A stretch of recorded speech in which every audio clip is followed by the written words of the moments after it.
হেই নমস্কাৰ বন্ধুসকল, মই পাৰ্থ। আপোনালোকে চাই আছে দা পাৰ্থ শৰ্মা ইউটিউব চেনেল। চ' বন্ধুসকল, আজি আমি আগৰ দৰে আপোনালোকৰ বাবে আগবঢ়াম আপোনালোকে নজনা 10টা আচৰিত কথা। বলক এই ভিডিঅ'টো আৰম্ভ কৰোঁ। ফেক নাম্বাৰ 1, আপোনালোকে বহুতে কিন্তু প্ৰথম গাড়ীখন কিনাৰ আগত প্ৰথমতে ডিজেল ইঞ্জিন প্ৰিফাৰ কৰে, কাৰণ ডিজেল ইঞ্জিনৰ ৰিলায়েবিলিটি আৰু ডিজেল ইঞ্জিনৰ মাইলেজ বহুত বেছি হয়, আৰু এই ডিজেল ইঞ্জিন পেট্ৰল ইঞ্জিনতকৈ বহুত শক্তিশালী হয়। এই ডিজেল ইঞ্জিনৰ আৱিষ্কাৰ হৈছিল 1890 চনৰ ৰুডল্ফ ডিজেল নামৰ এজন বৈজ্ঞানিকে এই ডিজেল ইঞ্জিনৰ আৱিষ্কাৰ কৰিছিল। ফেক নাম্বাৰ 2, পেট্ৰলৰ পাছত আটাইতকৈ বিকি যোৱা সামগ্ৰী হৈছে কফি। ফেক নাম্বাৰ 3, গুগলত প্ৰতিদিনে প্ৰায় 100 কোটি কুৱেশ্যন সোধা হয়। এই কুৱেশ্যনবোৰ গুগলে প্ৰায় 10 লাখ কম্পিউটাৰৰ সহায়ত দিয়া হয়, সেইবাবে গুগলক পৃথিৱীৰ আটাইতকৈ ডাঙৰ চাৰ্চ ইঞ্জিন বুলি কোৱা হয়। ফেক নাম্বাৰ 4, বন্ধুসকল, আমাৰ দেশ ভাৰতত প্ৰায় 490 মিলিয়ন ইণ্টাৰনেট ইউজাৰ আছে। আমাৰ ভাৰতবৰ্ষই হৈছে পৃথিৱীৰ দ্বিতীয় স্থানত থকা বেছি ইণ্টাৰনেট ব্যৱহাৰকাৰী থকা দেশ। চীন ইণ্টাৰনেট ব্যৱহাৰকাৰীৰ ক্ষেত্ৰত পৃথিৱীৰ 1 নম্বৰ স্থানত থকা দেশ। ফেক নাম্বাৰ 5, পৃথিৱীৰ সকলোতকৈ প্ৰথমে আমাৰ ভাৰততে হীৰাৰ আৱিষ্কাৰ হৈছিল। ফেক নাম্বাৰ 6,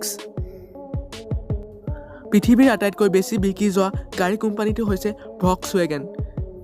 ই হৈছে আমেৰিকাৰ আটাইতকৈ বেছি বিকি যোৱা, অৰ্থাৎ পৃথিৱীৰ ভিতৰত আটাইতকৈ বেছি বিকি যোৱা গাড়ী কোম্পানী। ভক্সৱাগেনে নিজৰ ৰিলায়েবিলিটি আৰু ষ্ট্ৰং বিল্ড কোৱালিটিৰ কাৰণে আটাইতকৈ বেছি বিকি যোৱা দেখা যায়। ফেক নাম্বাৰ 7, বন্ধুসকল, মানুহৰ চকু প্ৰায় 574 মেগাপিক্সেলৰ হয়।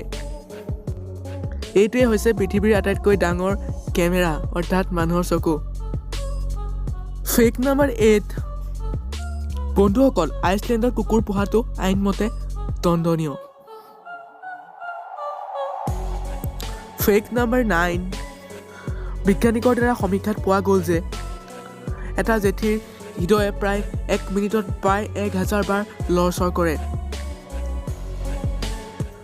ফেক নাম্বাৰ 10, এজন সাধাৰণ মানুহে দিনটোত প্ৰায় 10 বাৰ হাঁহে। বন্ধুসকল, মই কেবক বিৰোধিতা কৰোঁ, আৰু আপোনালোকেও কেবক বিৰোধিতা কৰিব লাগে, কাৰণ কেব আহিলে আমাৰ অসমত বহুত বেয়া পৰিস্থিতিৰ সৃষ্টি হ'ব, আৰু আমাৰ খিলঞ্জীয়া মানুহৰ সংখ্যা বহুত কমি যাব, আৰু বাংলাদেশীৰ সংখ্যা বহুত বাঢ়ি যাব। চ' মই কেবক বিৰোধিতা কৰোঁ। যদি আপোনালোকে কেবক বিৰোধিতা কৰে, তেনেহ'লে বন্ধুসকল, আপোনালোকে আন্দোলনত ওলাই আহক। আমাৰ অসমত কেব কেতিয়াও হ'বলৈ দিব নোৱাৰোঁ, কাৰণ কেবখন হৈ গ'লে আমাৰ অসমত বাংলাদেশীৰ পৰিমাণ বহুত বাঢ়ি যাব, আৰু আমাৰ অসমে 1970 চনৰ পাছত ভগৱান আহিলেও আমাৰ অসমত স্থান দিয়া নহ'ব, জুবিন দাৰ কোৱাৰ দৰে। চ' বন্ধুসকল, আপোনালোকে যদি ভিডিঅ'টো চাই ভাল পালে, তেনেহ'লে চেনেলটো ছাবস্ক্ৰাইব কৰিব নকওঁ। আপোনালোকে কৰিবলৈ মন থাকিলে কৰিব, আৰু নকৰিলে নাই আৰু ভিডিঅ'টো লাইক কৰিবলৈ একদম নাপাহৰিব। চ' গাইজ, আজিলৈ এৰিলোঁ। বাই, জয় আই অসম।